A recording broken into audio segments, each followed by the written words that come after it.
아름다운 목소리로 하나님을 찬양해 주신 우리 디모데 청년교구 감사합니다.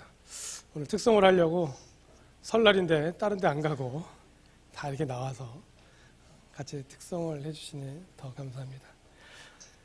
오늘 땅에 쓰신 글씨라는 제목으로 우리 하나님의 말씀을 함께 나누고자 합니다.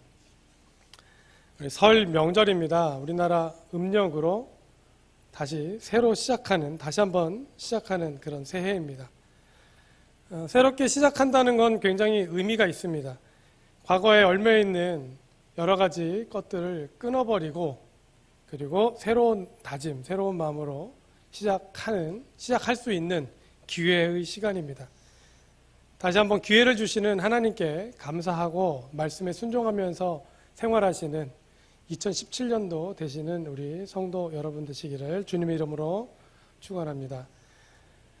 가족들이 모이는 설입니다. 모이면 행복하고 좋아야 되는데 가끔은 좀 불편하고 어려운 그런 관계가 있습니다.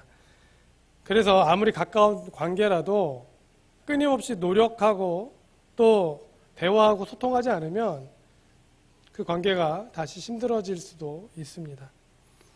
하나님께서 허락하신 가족이 늘 화목하기 위해서 기도해야 하겠습니다.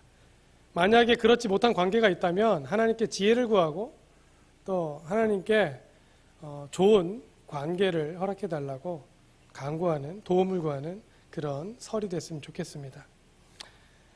하나님께서 여러분에게 원하시는 그런 좋은 인간관계, 그 관계가 무엇인가? 올해 우리 교회 표와 같다. 그런 생각이 듭니다. 올해 표 다시 한번 우리 한번 위에 있습니다. 읽어보겠습니다. 시작. 너희 모든 일을 사랑으로 행하라. 모든 일을 사랑으로 행하라. 오늘 본문을 통해서 죄인에게도 사랑으로 행하시는 예수님을 배우고 본받기를 원합니다. 간음의 현장에서 붙잡힌 여인이 예수님 앞에 끌려옵니다. 명백하게 십계명을 어긴 여인이고 율법에 따라서 정죄 받을 수밖에 없는 그런 시간입니다. 오직 말씀대로 살아야 한다고 강조하는 유대 사회였기 때문에 계명을 어기는 것은 중벌에 해당하고 특별히 이 빼곡고 힘없는 여인은 정말 이제는 이 벌에 따라서 어쩌면 이날 지옥으로 갈 수밖에 없는 그런 처지에 놓인 여인입니다. 누군가에게 도와달라고 요청할 수도 없고 한 번만 용서해달라고 호소할 곳도 없습니다. 여인은 한 명이고 여인을 고발하는 사람은 다수입니다. 여인을 고발하는 사람들은 손에 돌을 들고 이곳에 모였습니다. 현장에서 붙잡힌 가늠한 여인은 이제 돌에 맞아 죽을 수밖에 없는 그런 운명인 것입니다. 십계명을 어긴 간음한 여인 한 가지밖에 없습니다. 최후 판결은 너무나 분명합니다. 하지만 사람들은 예수님께 와서 묻습니다. 굳이 묻습니다. 뻔한 결과인데 예수님의 의견이 궁금해서가 아니라 예수님을 함정에 빠뜨리기 위해서입니다. 그곳에 좋은 믿음을 자랑하는 자칭 의인이라고 말하는 유대인들은 많았지만 하나님께서 인정하시는 의인은 한 명도 없었습니다. 그들에게는 하나님의 사랑, 자비, 하나님의 은혜, 은총 이런 것은 그 마음속에 없었습니다. 오직 율법, 정죄, 정의, 전통만 있었습니다. 단지 종교적 전통을 고집하면서 지키려는 악독함만이 그 자리에 있었습니다. 예수님의 대답을 기다리는 시간, 아마도 그들은 마음속으로 신났을 것입니다. 드디어 신성모독을 하는 예수님을, 그 예수를 잡을 수 있게 되었다. 예수님의 대답을 기다리는 그 시간, 여인을 죽이라고 하면 로마법을 무시하고 마음대로 사형을 명령하는 꼴이 됐기 때문에 고발할 수 있는 그런 구실이 되었습니다. 여인을 죽이지 말라고 하면 율법을 어긴 여인을 풀어주라고 해서 예수님마저도 같이 여인과 함께 돌에 맞아 죽일 수 있는 그런 절호의 찬스였습니다. 예수님은 여인의 죄를 알고 있었습니다. 예수님은 여인을 끌고 온 사람들의 마음도 알고 있었습니다. 모든 사람들이 예수님의 대답을 듣고 싶어서 조용히 예수님을 주목하면서 기다렸습니다. 그때 예수님은 말씀을 하시는 것이 아니라 대신에 쪼그려 앉으셔서 땅바닥에 글을 쓰기 시작합니다. 아무 말 없이 글을 쓰셨습니다. 무슨 글을 쓰셨을까요? 어떤 설교자는 땅바닥에다가 그 자리에 모였던 사람들의 이름을 한 명 한 명 썼다, 그렇게 설교하기도 합니다. 그리고 나서 예수님이 일어나시죠. 너희 중에 죄 없는 자가 먼저 돌로 치라, 그렇듯 합니다. 자신들의 이름을 다 쓰고 죄 없는 자가 돌로 먼저 치라. 하지만 성경에서는 예수님께서 땅바닥에 어떤 글을 썼는지 언급하지 않고 있습니다. 사실은 무엇을 썼느냐보다 더 중요한 것은 예수님의 행동입니다. 예수님은 말씀하시기 전에 먼저 땅바닥에 글을 쓰십니다. 마치 폭풍이 오기 전야에 정말 고요하듯이 중대한 일을 시작하기 직전에 그 긴장감이 팽팽한 그런 시간이 굉장히 길게 느껴지듯이 그런 시간이 흘렀습니다. 예수님은 말씀하시지 않았고 그 자리에 서 있는 끌려온 여인도 아무 말도 하지 못했고 또 예수님의 대답을 기다리는 그 많은 사람들도 조용히 예수님을 바라보았습니다. 예수님은 마귀와 싸울 때도 그랬고 또 예수님을 찾아온 대제사장이나 혹은 바리새인이나 서기관들에게도 그랬고 늘 그들의 질문에는 하나님의 말씀으로 대답하셨습니다. 그러기에 예수님이 땅바닥에다가 어떤 글을 썼는지 모르겠지만 분명한 것은 분명히 구약 성경의 한 구절 혹은 구약 성경의 한 말씀을 쓰셨을 것입니다. 여러분, 성경을 읽으면서 이런 생각을 해야 됩니다. 과연 왜 말씀하시지 않고 땅바닥에 쓰셨을까? 과연 무슨 말씀을 쓰셨을까? 어떤 말씀을 쓰셨을까요? 추측해 보건대 분명히 예수님은 땅바닥에다 십계명을 썼을 것입니다. 왜냐하면 그 여인은 십계명 중에 한 계명을 어겨서 끌려왔기 때문입니다. 십계명 다 알고 계시죠? 1계명은 뭐죠? 나 외에 다른 신을 섬기지 말라. 2계명, 너를 위하여 형상을 만들지 말고 절하거나 섬기지 말라.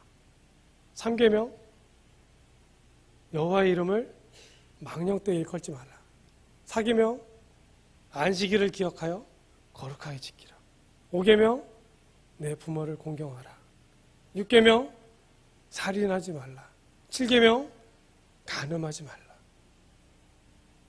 예수님이 10계명을 쓰시다가 어느 순간에 벌떡 일어납니다.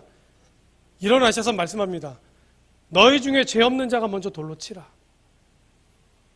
많은 사람들이 모여 있었고 예수님 가장 가까이에는 아마도 가장 원로급인 장로 혹은 관리 혹은 대제사장 혹은 바리새인들 중에 높은 직책을 갖고 있는 사람이 예수님 곁에 있었을 겁니다. 그리고 예수님이 땅바닥에다 뭔가 쓸 때 쳐다봤겠죠. 뭘 쓰는지. 그런데 예수님께서 십계명을 쓰시는데 딱 보니 십계명입니다. 1계명을 쓰기 시작했을 때 그렇게 열심히 외웠던, 그렇게 생활 속에서 적용하려고 노력했던, 그래서 무려 600개가 넘는 그런 생활 윤리, 생활 규범으로 다 나눠놨던 그 계명을 예수님이 쓰기 시작합니다. 아마 십계명을 땅바닥에 쓰실 때 머릿속으로 수없이 10가지 계명을 계속 반복해서 읊조렸을 겁니다. 문제는 그 십계명을 읊조리다 보니 평소에 자신들이 저질렀던, 과거로부터 살아오면서 잘못을 저질렀던 그 범죄가, 그 계명을 어겼던 순간순간이 사건들이 기억났을 겁니다. 여인을 정죄하고 여인을 죽이겠다고 돌멩이를 들고 왔던 그 사람들은 다 의인이었습니다. 그런데 십계명을 쓰는 예수님의 모습을 보니 땅에다 글을 쓰는 예수님을 바라보면서 자신들의 죄가 생각났고 그 여인을 향해서 칼을 갈았던 그 정죄함이 어느 순간 자기 자신을 향해서 정죄함을 드러내고 있는 그 시간을 경험했을 겁니다. 그때 예수님이 말씀하시죠. 너희 중에 죄 없는 자가 먼저 돌로 치라. 성경을 보면 늙은이로부터 청년에 이르기까지 차례대로 그곳을 빠져나갔다. 그렇게 기록합니다. 예수님은 다시 땅에 엎드려서 또 무엇인가를 씁니다. 아마도 어느 계명까지 썼는지 모르시겠지만 마무리하는 계명을 더 썼다고 생각합니다. 10가지 계명. 눈에 드러난 현장에서 잡힌 그 여인을 정죄하겠다고 끌고 왔는데 자신들은 의인인 양, 자신들은 이제 심판의 자리에서 돌을 던질 수 있는 그런 사람이라고 생각하면서 왔는데 예수님의 글을 보니, 예수님의 말씀을 들으니, 먼저 죄 없는 자가 돌로 치라는 그 말씀을 들으니 나도 죄인이구나. 나도 많은 죄를 짓고 사는 사람이구나. 드러나진 않았지만 말할 수는 없지만 나도 죄인이구나. 그것이 깨달아진 것이죠. 예수님의 눈을 더 이상 바라볼 수 없었고 더 이상 손에 들고 있는 돌을 여인을 향해서 던질 수 없었습니다. 양심의 가책을 느끼고 그들은 하나 둘 그 자리를 떠나기 시작했습니다.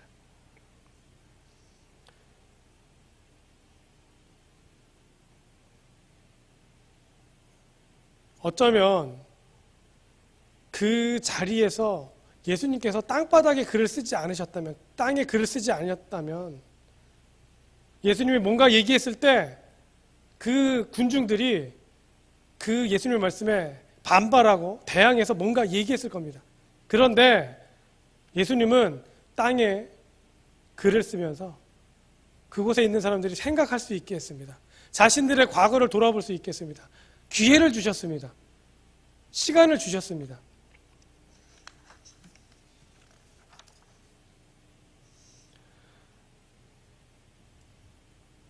그러면 땅에 글을 쓰신 예수님이 더 이상 돌을 던질 수 없게 만든 그 죄인들, 자신들이 죄인인 걸 아는 것으로 끝나는 그런 스토리로 끝난다면 이 얘기는 굉장히 좀 아쉽게 끝날 수밖에 없는데 말씀하십니다. 그 여인에게 말씀하십니다. 우리 7장 10절과 11절을 함께 읽어보겠습니다. 7장 10절과 11절입니다. 다 같이 함께 읽겠습니다. 시작. 예수께서 일어나서 여자 외에 아무도 없는 것을 보시고 이르시되 여자여 너를 고발하던 자들이 어디 있느냐? 너를 정죄한 자가 없느냐? 대답하되 주여 없나이다.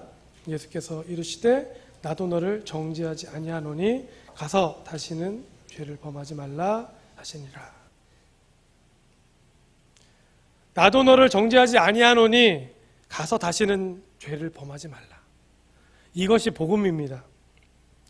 과거로부터 지금까지 지어왔던 죄, 모든 사람들이 죽이겠다고 하는 그 죄, 객관적으로 봤을 때도 죽을 수밖에 없는 그 죄. 그런데 그 죄가 무엇인지 예수님이 다 알고 계시면서도 말씀하십니다. 나도 너를 정죄하지 않겠다. 가늠한 여인에게, 끌려온 여인에게, 부정한 행동을 했던 이 여인에게 이것보다 더 큰 복음이 어디 있겠습니까? 여인에게 그날은 생애 마지막 날이었습니다. 나는 이제 죽었구나. 나에게 더 이상 살 날은 없구나. 답답하고 한스러운 그런 마음으로 끌려왔지만 누구에게도 호소하지 못하는, 자기의 죄를 고백할 수밖에 없는 그 여인에게 예수님이 말씀하십니다. 나도 너를 정죄하지 않겠다. 여러분에게 예수님은 어떤 분입니까? 다시 한번 기회를 주시고 다시 한번 기다려주시는, 여러분의 과거로부터 지금까지 지어온 죄를 나도 기억하지 않겠다고 말씀하시는 그분이 여러분이 예수님입니다. 예수님은 아무리 큰 죄를 지었어도 다 용서해 주십니다. 예수님은 정죄가 아니라 사랑으로 이 여인을 안아주셨습니다. 이런 예수님의 사랑을 경험한 바울이 로마서 5장 8절에서 말씀합니다. 화면 준비가 됐나요? 다 같이 읽겠습니다. 시작. 우리가 아직 죄인 되었을 때에 그리스도께서 우리를 위하여 죽으심으로 하나님께서 우리를 향한 자기의 사랑을 확증하셨느니라. 아멘. 우리가 아직 죄인이었을 때, 우리가 우리의 죄를 회복할 수 없고 극복할 수 없고 누구에게도 호소할 수 없을 때, 그 죄인이었을 때 예수님께서 여러분을 찾아와 주셔서 말씀하십니다. 내가 너를 정죄하지 않겠다. 내가 너를 용서하겠다. 그런데 단서가 있습니다. 다시는 죄를 짓지 말라. 이 여인이 이날 용서받은 후에 어떻게 살았을까요? 말씀에는 나오지 않지만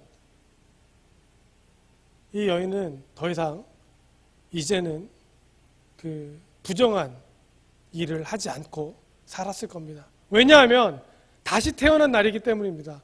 왜냐하면 자신이 죽을 수밖에 없었던 그 상황, 그 위기까지 간 그 여인이 자신을 그렇게 죽음으로 내몬 그 죄를 다시 지을 수가 없었을 겁니다. 여러분이 지은 그 죄가 어떤 죄이든 예수님은 말씀하십니다. 내가 정죄하지 않겠다. 예수님은 우리에게 말씀하십니다. 율법이 아니라 사랑으로 말씀하십니다. 내가 널 정죄하지 않겠다.